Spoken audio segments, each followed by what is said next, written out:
বর্তমানে কিন্তু এরকমই যে আমাদের সমাজের মধ্যে মন্দ কাজ হচ্ছে, যারা আমরা ভালো শ্রেণীর লোক নিজেদেরকে দাবি করি, আমরা যদি মন্দ কাজ থেকে অন্যদেরকে বারণ না করি, তাহলে আল্লাহ রাব্বুল ইজ্জত যখন শাস্তি প্রদান করবেন, দেখে দেখে মন্দ লোকগুলোকে আল্লাহ তাআলা হত্যা করবেন, বিষয়টা এরকম না, বরং সবার উপরে ডালাভাবে গজব আসবে, কিন্তু গজব থেকে কেউ রেহাই পাবে না। বড়দের আল্লাহ পাক রব্বুল আলামিন যখন আমাদেরকে আমলনামা হাতে দিবেন, তখন আমাদের নিয়ত অনুযায়ী আমল অনুযায়ী আল্লাহ তাআলা আমাদের সাথে মুআমালা করবেন। বুঝে আসছে কথা?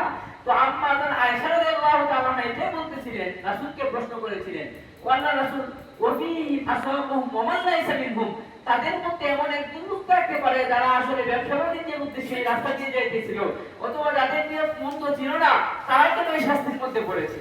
নবীজি বললেন কি, যে সকলের সাথে একই মুআমালা করা হবে, কিন্তু পরকালে আল্লাহ পাক রব্বুল আলামিন প্রত্যেকের নিয়ত অনুযায়ী তার সাথে মুআমালা করবেন। যার নিয়ত ভালো ছিল তাকে জান্নাত দেওয়া হবে, যার নিয়ত মন্দ ছিল তাকে জাহান্নাম দেওয়া হবে। বুঝে আসছে? তাহলে নিয়ত কতটুকু জরুরি? বুখারীর 1 নম্বর হাদিস গেল, বুখারী শরীফের 2118 নম্বর হাদিস গেল। এবার মুসলিম শরীফের 1911 নম্বর হাদিস দেখেন। জাবির ইবনে আব্দুল্লাহ বলতেছেন, কুন্না মা নবী সাল্লাল্লাহু আলাইহি ওয়াসাল্লাম ফি গাযাতিন ফাকাল ইন্না বিল মাদিনাতি রিজালান মা সিলতুম মাসিরান ওয়ালা কাতারাতুম ওয়াদিয়ান ইল্লা কানু মাআকুম হারাসাহুমুল মারাদ ওয়া ফি রিওয়ায়া ইল্লা শারাকুকুম ফিল আজরি। দেখেন জাবির ইবনে আব্দুল্লাহ বলেন, আমরা